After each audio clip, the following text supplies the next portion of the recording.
Welcome to the Full-Time Life podcast. I'm Steph. Full-time life stands for the notion that the concept of work-life balance is flawed. There's no such thing as work separate and apart from life. It's all just life. And it's up to each of us to find our ideal balance ratio on any given day to live our best life yet. This is another solo episode dedicated to explaining the concept, program, framework around 21 days of confidence. It's actually 21 days of ...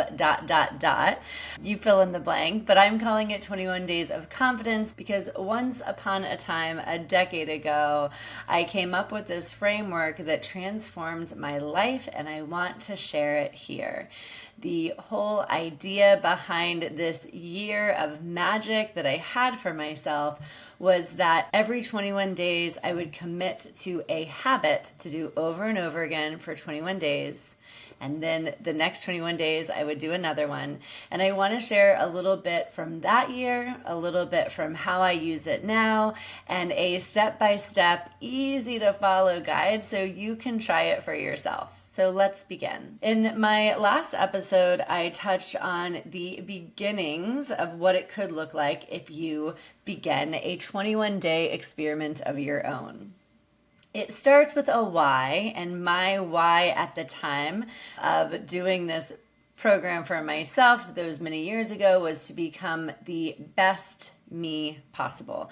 And I thought that the best me looks something like making small tweaks across all areas of my little life pie: career, fitness, nutrition, finances, relationships, that making small tweaks across that spectrum could be really transformative to making me feel like I was the best version of myself. Yet, it worked. Not only did I unlock a really best version of me, but also so much happened that year that I don't know how I could have pulled off otherwise. It felt like small habit stacking versus big goal setting, but it all started with this why of really wanting to become the best me yet.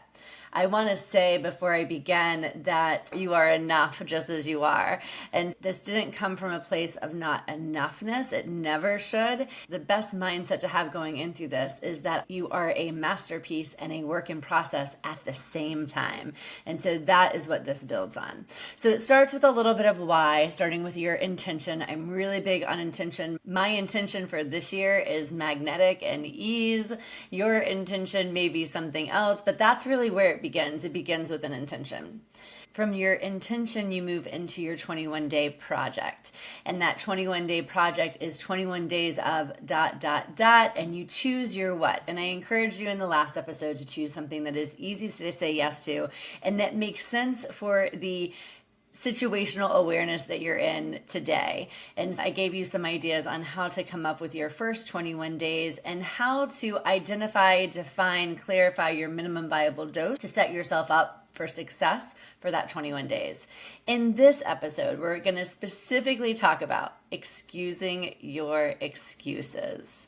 Before we dive into that, I want to introduce a new 21-day project. After I did my 21 days of yoga, which is where it all began, I started 21 days of running. I want to share and read to you my blog post from that year, just to give you an idea of why running was my next what. Tuesday, January 22nd, 2013, 21 days of running. It is time to find my running legs again. I'm not even sure 21 days in a row of running is even advisable, but as always, I have a plan. The thing is that I want to keep it simple so I can stick to it for 21 days, but my plan has to be specific enough to keep me focused, motivated, and results driven. So the simple part, a minimum of 20 minutes of running every day. To get more specific, I'd like to do 4 cross-training runs a week, 2 commuting runs, i.e. running to yoga or Soul Cycle and back. These are intended to be more like a rest recovery run, and time is not of the essence. In parentheses, unless, of course, I'm running late to class, hashtag most of the time. I'd also like to do 2 group runs, i.e. Barry's Boot Camp or some other type of group work that includes running. This part seems critical for my social life. And finally, I'd like to do 3 training runs per week that could look like an intervals run, tempo run, long run, etc. Just for backstory, at this point in my life, I had done a lot of running and completed a lot of marathons, but I had fallen off the wagon, so to speak, in the previous year, which you can listen to in my last podcast episode. So I started with a baseline understanding of running, which is why I could get so specific. But going back to my blog post, I wrote, but if all else fails, I'll keep it simple, 20 minutes of running a day. The milestone. My mom and I will be running our 5th annual More Women's Half Marathon in Central Park in April. So these next 21 days will be the kickoff to my half marathon training. As for milestones during my 21 days, I'm registered for a 4-mile run in Central Park on day 13 of 21. I like having a halfway milestone, and I'll find a run for that last weekend to celebrate. The payoff. I guess the bottom line payoff is getting my running legs back. I'd like to do some fun races this year, but I've got to start running on the regular to make it happen. And my resources. It is in the teens here today, so I'd like to mention that I have access to treadmills at 3 different gym locations. I have a Crunch gym on my block. I got a 1-month membership on Living Social, and it started yesterday, ! There is a little gym near my client location office in Jersey City, and my firm's office in Midtown has a treadmill as well. So that should help with the excuses. Also, the roads are always open, and I've looked up some group run options. I'm reading Run Less, Run Faster, but their training schedule assumes some sort of base running mileage, which I don't have, so I'm adapting a run plan off of that. And that is the first entry in my 21-day project, 21 days of running, and it gives you a little insight into things you might want to consider as you begin. I mentioned this in my last solo episode, which is begin anywhere. You can start right where you are and build these tools as you move through your own 21-day project. This episode, I want to share a little bit about excusing your excuses. The reality is, at the very beginning of any endeavor, goal-setting process, big idea, you have the most amount of clarity for how bad you want to do the thing. And once you get into the nitty-gritty and you move through your 21 days, sometimes that enthusiasm and motivation wanes and the excuses become easier to fall victim to. So I really encourage you early on in your 21-day project to try to identify and name what excuses you think that future you is going to come up with so you can start to triage them today. Go ahead and plan for them from a place of clarity and confidence that you've got it this 21 days. And addressing them now early on in your 21 days is going to be really powerful for sticking with your 21 days. So how do you do it? Let's get into the details of excusing your excuses. First, you have to identify the excuses that you might come up with. There's a few ways to do that. The first is to look ahead at your calendar at the next 21 days and what kind of obstacles and challenges are going to present themselves for getting that thing in. And so for me, that meant looking at my calendar for when am I out of town? When am I traveling? When do I have really long days? And you'll want to go ahead and plan ahead for those days specifically. Maybe you write into your calendar the exact time that you're going to do your run. If you're traveling, you could go ahead and reach out to the people that you'll be traveling with ahead of time and let them know that you are on your 21 days of running and to hold you accountable during your travel plans. You may also just in general identify and locate what you need to run in those places. In the example of running, it is, does the hotel have a gym? Is the area safe for running? Is the weather conducive to running? Those kind of things where you're just planning ahead from a place of clarity. The second aspect for excusing your excuses is to have a little self-awareness. You saw in that first episode, you saw in my first blog post that I was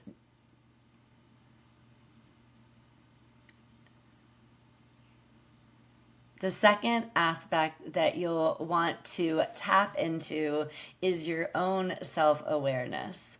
I shared a little bit of self-awareness in that blog post I just read by talking about how I'm often late for group fitness classes. That is something I end up addressing later on in my year of the 21 Day Project.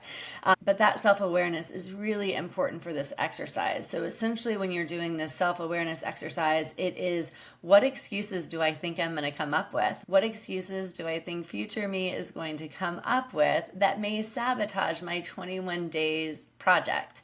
Excuses typically have the word too in front of them. So it's too early, it's too late, I'm too busy, it's too cold, it's too hot. Go ahead and identify and jot down those excuses, whether it's in a physical notebook or the notes on your phone, and go ahead and hype yourself up for each of those. So in my 21 days of running, it was January in New York.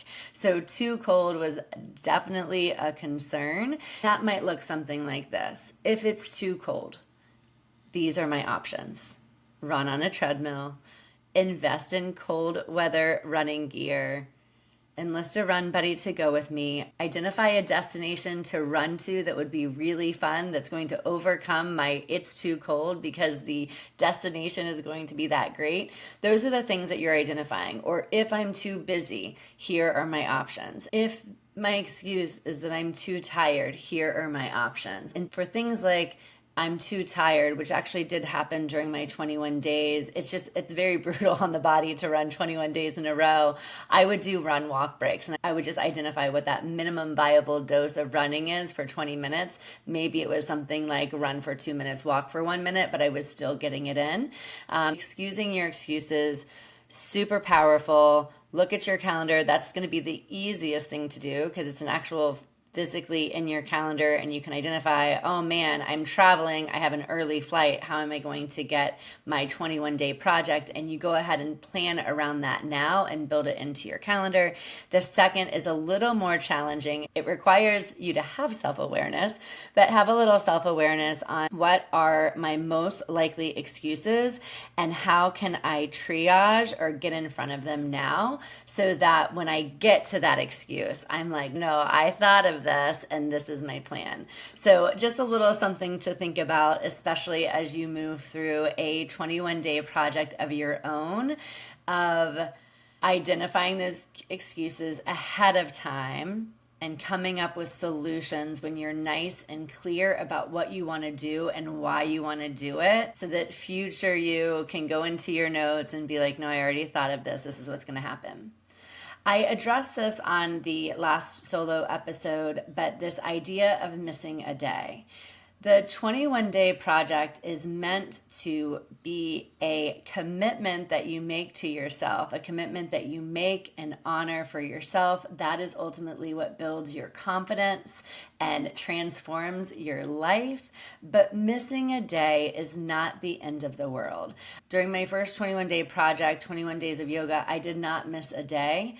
During my 21 days of running, which I did immediately next, I did miss a day, and I just wanted to share my blog post from that entry and also my final blog post. If you miss a day because the excuses are too loud and it just doesn't work out, the good news in the 21 Day Project is you can just pick back up the next day and just carry on with your original 21 day timeline.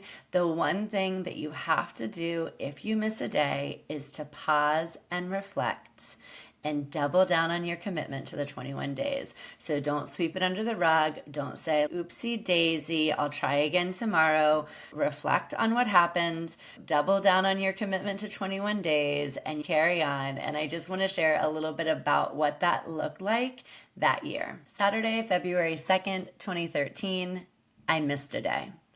So for the second time this week, on Thursday, nothing went according to plan. It would have worked out great if I would have gotten in a run before work, but Thursday is my early day, so that would have been a monumental effort.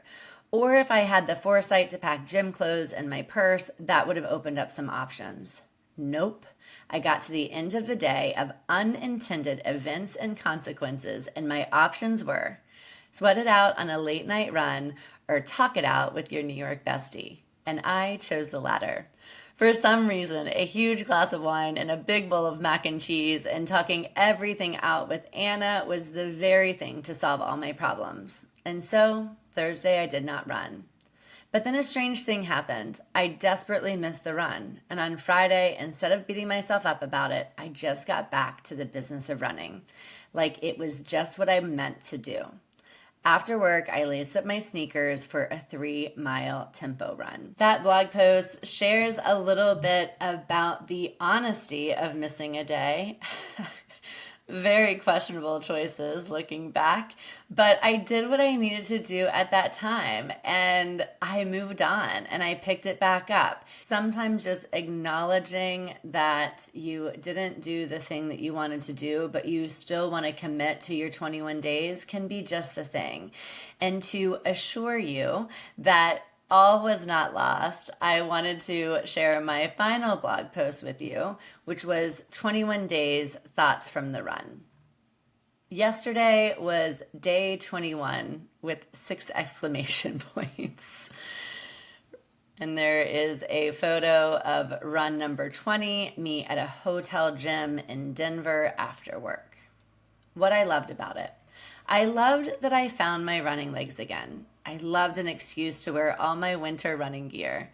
I am elated that I fell in love with running again, not just for a workout, but for getting from point A to point B. And I loved that for the miles I was out on the road or track or treadmill, that I felt like a runner again. No excuses. 21 days, well, 20 anyways, of proving my excuses invalid. It's not too cold, it's not too late, it's not too early, I'm not too tired. I have always believed that you make time for what you want to make time for, and I found that to be true with running. Even the day I missed, it was entirely within my control. It was definitely hard on the many days that I didn't wake up and do it first thing. The day has a way of getting away from you. But even when the day gets away from you, you make time for fill in the blank if you want to. And I have a quote, one of my favorite quotes. Every morning in Africa, a gazelle wakes up. It knows it must run faster than the fastest lion or it will be killed. Every morning, a lion wakes up. It knows it must outrun the slowest gazelle or it will starve to death. It doesn't matter whether you are the lion or the gazelle. When the sun rises, you better be running. My little running motivational quote. So what's next? And I took a little reflection on the 21 days, which we will talk about in upcoming episodes, but I'll share with you here. I liked the commuting runs, the track workout, the races, all of those I'll keep. I didn't like running every day. It was hard on my knees and it just felt unnecessary. So I'll ditch that. And I now have a race calendar for the year that I'm excited about. And I have a visual of a really cool looking race calendar. The Moore half marathon with my mom, a Brooklyn half marathon, which I'm pretty sure I did with my sister, a Timberman half Ironman, the Marathon du Medoc, which was peak marathon experience, the New York Marathon, and then finally in December, the Space Coast half marathon. Final thoughts. When I set out to run for 21 days, I really just wanted to run again. I wanted to be able to get back into training mode. Races are fun, but they are just the celebration of all the training, the destination. The training is the journey, the marrow, the essence, the best part of it. And I did run again. I'm taking a rest day today, but stay tuned for the next 21 days. My hope in sharing any of this is that it gives you your own spark of an idea for action, for how you may commit to making small changes that have the potential to transform your life. I will carry on with this series, not just reading from 2013 me, but reflecting on my current life and how I continue to implement this 21-day project to up-level my life on a regular basis. If you are trying a 21-day project of your own, I hope you'll share it with me. I would love to cheer you on. Until the next episode, happy 21 daying.